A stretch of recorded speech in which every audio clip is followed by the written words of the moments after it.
Okay, so it is time. I'm going to be making two videos. This first one will be the worst, and the next one will be the best.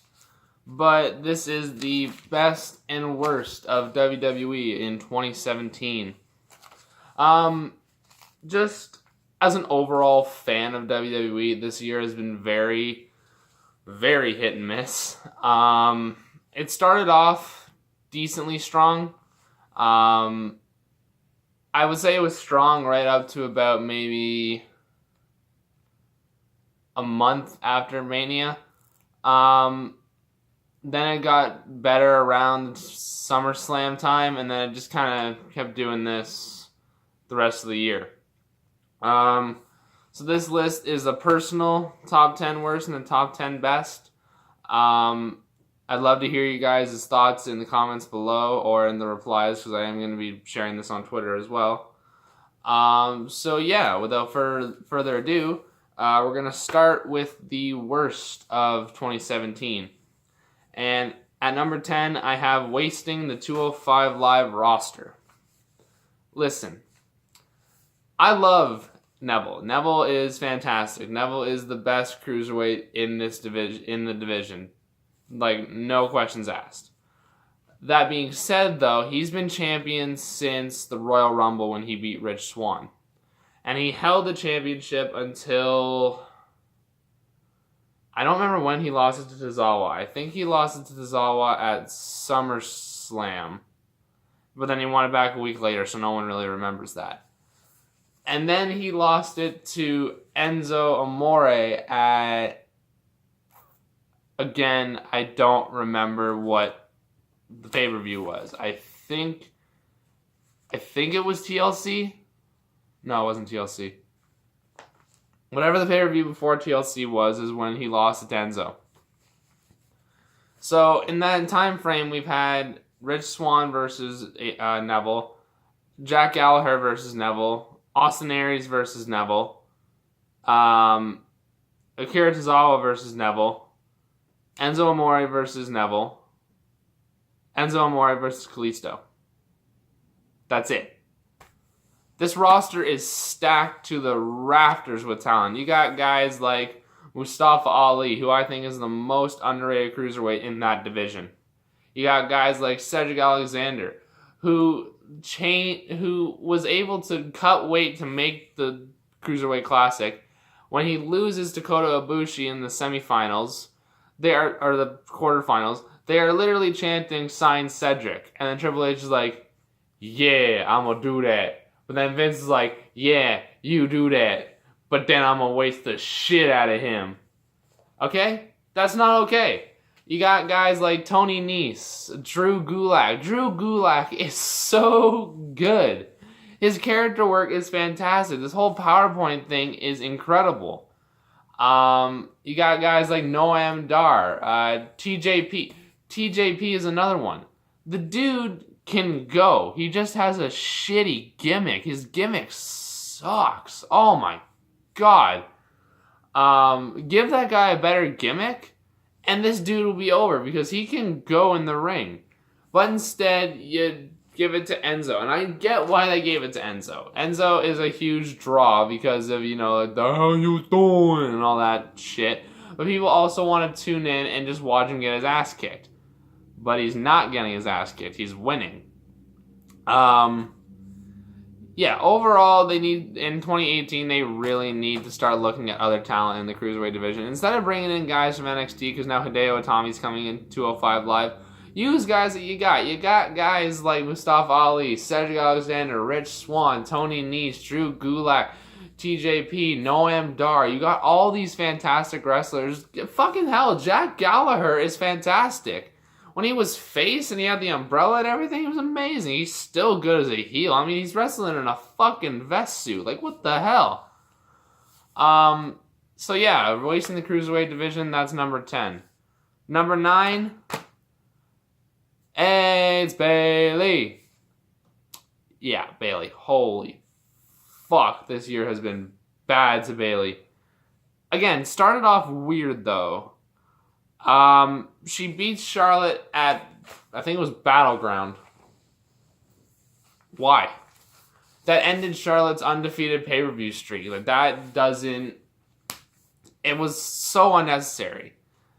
And then she doesn't even end up losing it at WrestleMania. She retained at WrestleMania in a shitty match. Probably the second worst match of the night, in my opinion. Come at me. And then she ends up losing it to Alexa Bliss at... I think it was Extreme Rules she lost to Alexa Bliss. Or... No, it was the pay-per-view before Extreme Rules. I honestly don't remember. There were too many pay-per-views this year. I think it might have been Payback. She lost it. And then it's just been downhill ever since then for her. She got destroyed at Extreme Rules in that kendo stick match, and then she got hurt. She came back for whatever the pay-per-view was. I think it was... Again, the one might have been Great Balls of Fire. I honestly don't remember. For that Fatal 5-Way, Alexa retained there. Then I don't even remember what the hell she did at SummerSlam. I don't even think was she even on the show. Let me know in the comment. I honestly don't remember what the hell. This is how bad it is. I don't remember half the shit Bayley's done this year. And again, it was so easy. Just, you don't throw her right in the title picture. She was in NXT for almost 2.5 years, I think, before she actually even got close to the NXT women's title. And they were having her be just trying to prove that she's just as good. And I get that it's hard to do that now that she's on the main roster because, she's already established herself as how good she is in NXT. But at the same time, they've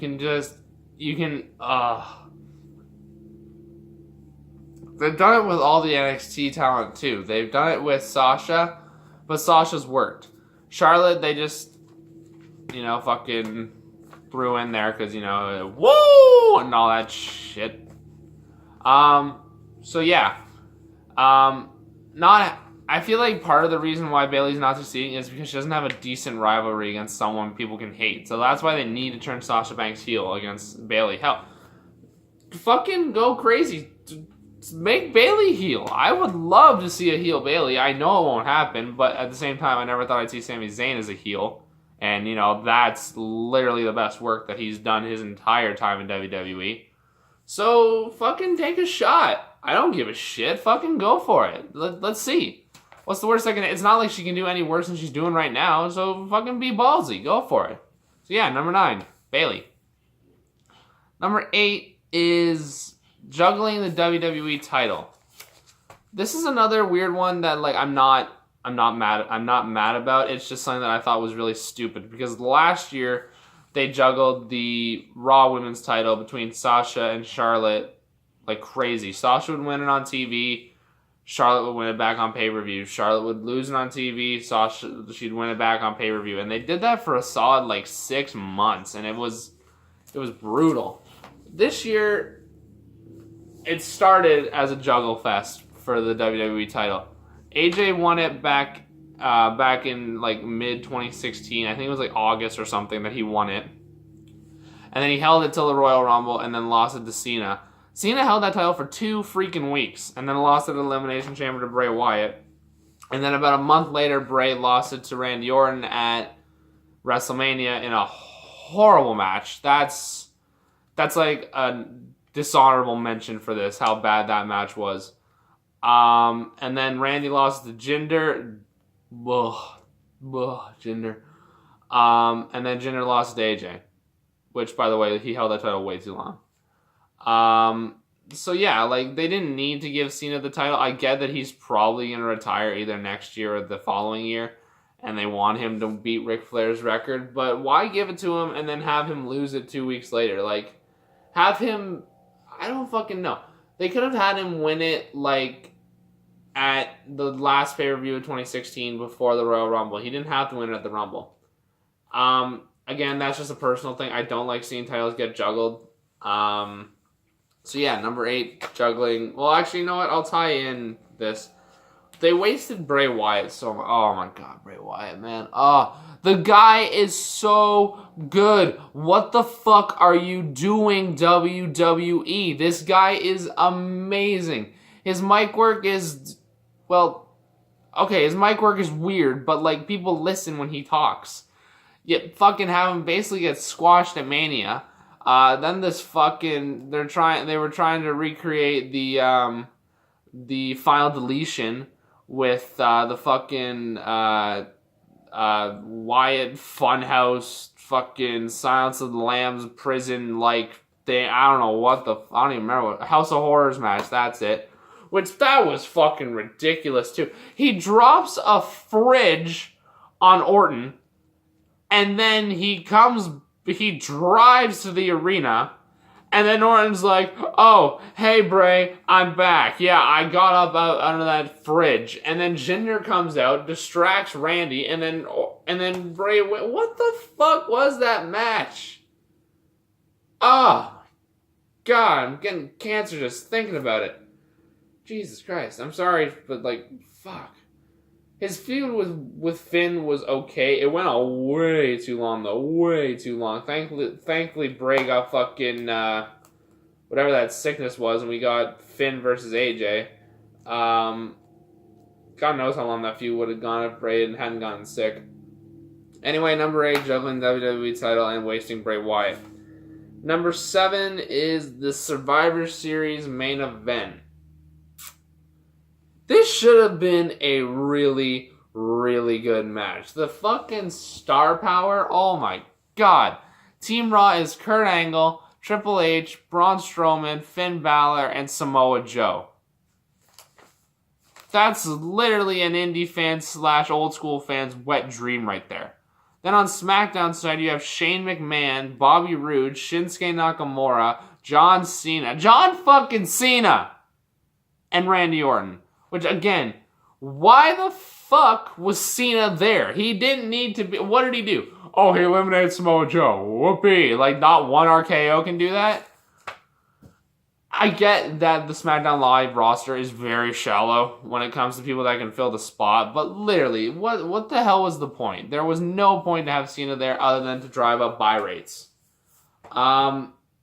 This whole match was just fucking weird.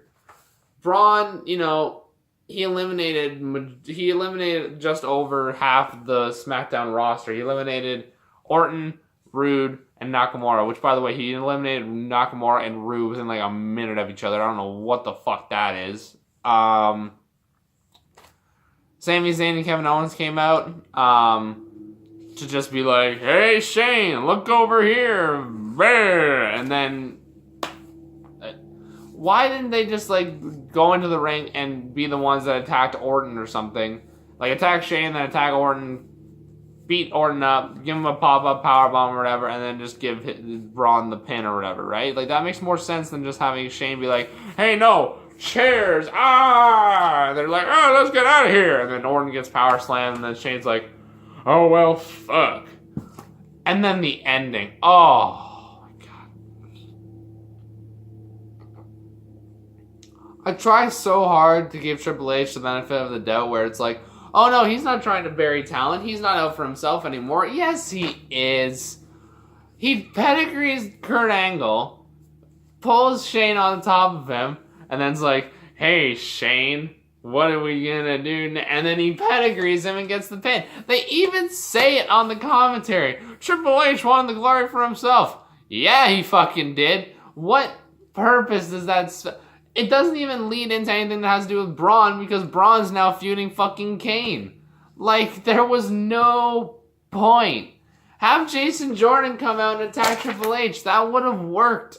And that's what they should have done. But now they're doing the fucking feigning an injury angle with Jason Jordan. And Kurt's going to be... I will guarantee you this. I will guarantee you this.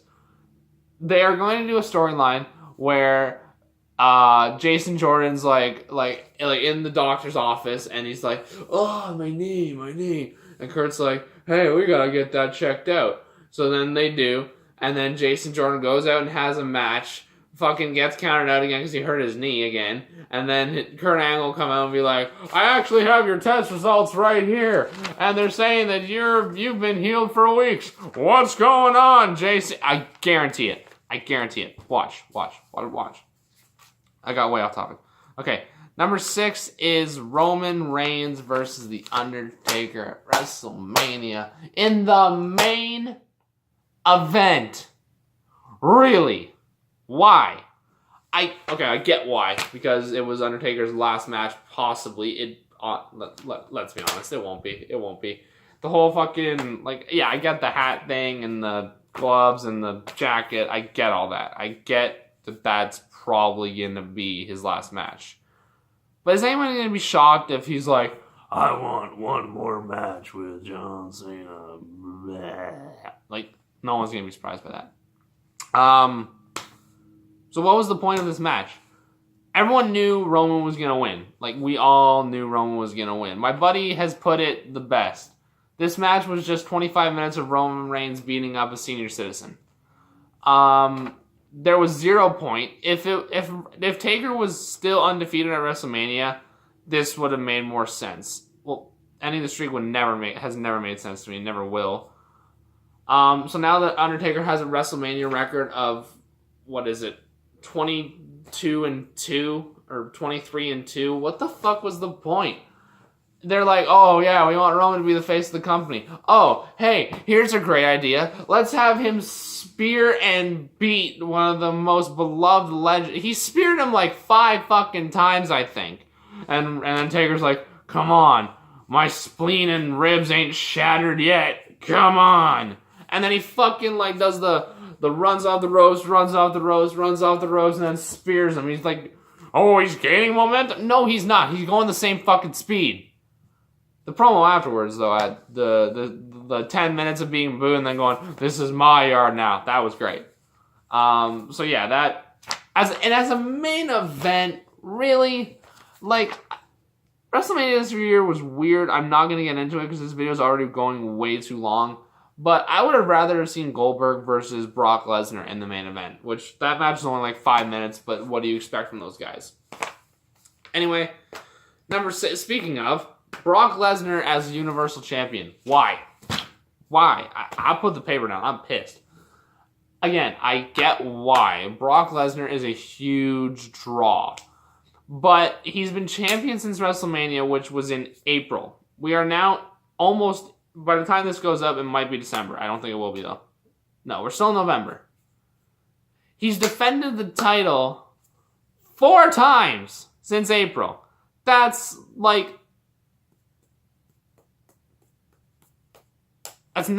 8 months as champion. 8 months.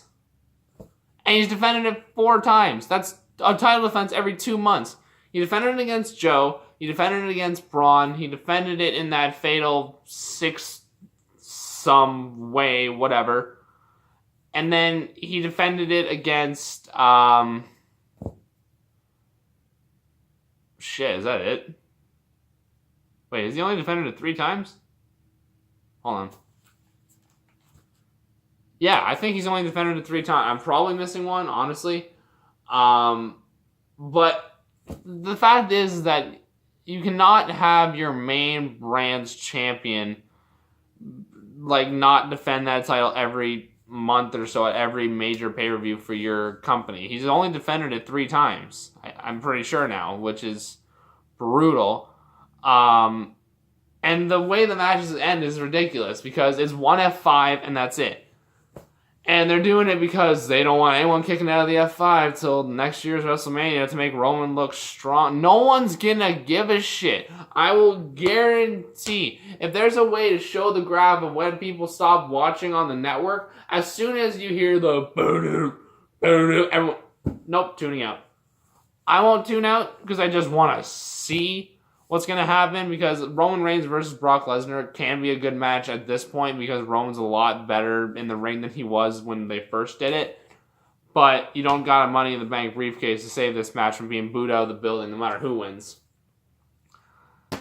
Speaking of a champion that shouldn't have had the title, Jinder Mahal. Oh my god, why? This is number 5, by the way. This is number 4, by the way. Oh my god, why? Why?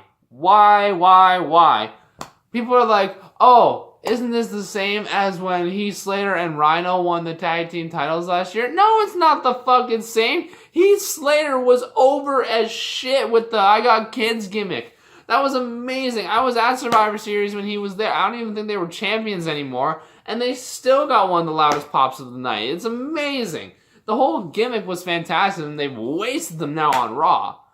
But Jinder Mahal is about as over as ISIS, and I know that's a really strong thing to say, but Jesus Christ, this dude is not over with anybody, except for one of my Twitter friends, but I don't even think that's real. I don't care. Have him win the title. Shit. Have him beat Randy Orton. But do not, I repeat, do not have Jinder Mahal beat Shinsuke Nakamura twice on pay-per-view, and one of those times was clean. His first 2 main roster defeats came from Jinder Mahal. I've already made a video on this, so I'm not going to get into it, but Jesus fucking Christ. I tweeted out something a couple of days ago. WWE needs to work in guarantees, not variables. You know what's a guarantee? AJ Styles being a draw. Shinsuke Nakamura being a draw. Bobby Roode being a draw. You know what's a variable? Jinder Mahal being a draw. Okay? He might not even make them more money in India. He might not.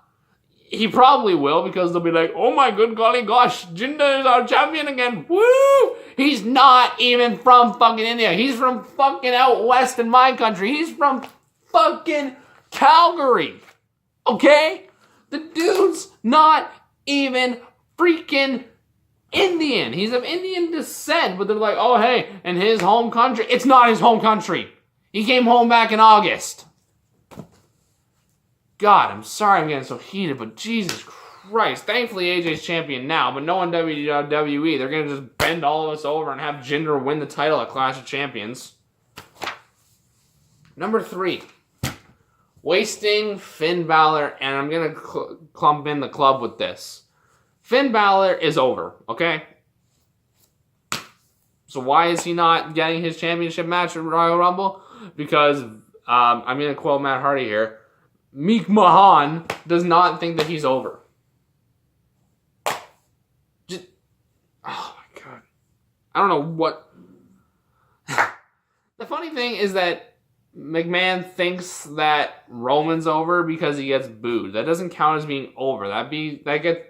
Elias Sampson is not over.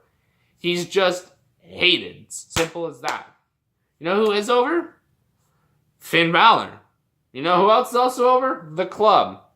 But let's fucking wipe our ass with New Japan's best tag team at the time that we signed them. Let's just do that. You know?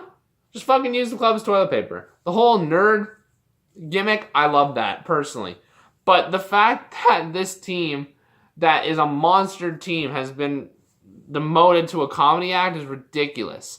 Finn Balor, he's had decent matches this year. His match against AJ Styles was one of the best matches of the year, and then the whole fucking, too sweet thing at the end was great. But that's it. And that pains me to say. He hasn't been healthy the entire year. He came back the night after WrestleMania, which I think he should have came back at WrestleMania, but whatever. So yeah, next year, fucking, if you don't think Balor's over, here's a great idea. Have him make Balor Club with the Club. It would, oh my God, the t-shirt sales, the fucking New Japan fans, the indie fans would all be like, oh shit, they finally pulled the trigger on this. Okay, I'm starting to get off course here. Number 2 is losing Austin Aries and possibly Neville, because we're still not entirely sure about Neville. Austin Aries is one of the best workers in wrestling today. He was easily the second best cruiserweight, if not the best cruiserweight. I think he's better in the ring than Neville, but Neville actually is just so good as a heel. But they decided to screw around Aries. They had him lose, I think, 4 title matches against Neville. And then he's like, you know what? Either you fucking do something with me, or I'm taking my walking papers.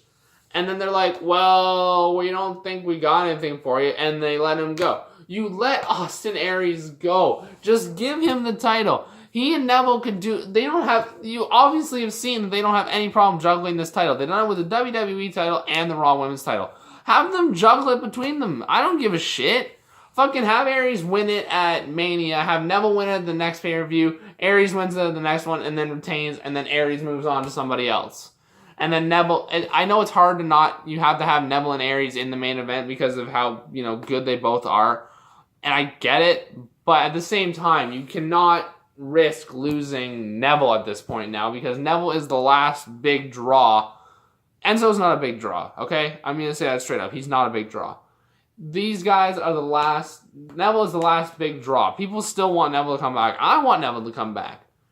But if they waste him, and he walked out before the match against Enzo on Raw that Kalisto came back for.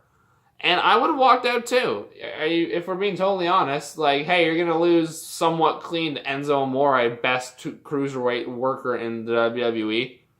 Oh, yeah, no, I'd walk. Okay, so we've gone through the top 9 worst things of WWE. The number 1 worst thing in WWE this year, this is personal, but I think a lot of people would agree, is number 1 is wasting Shinsuke Nakamura.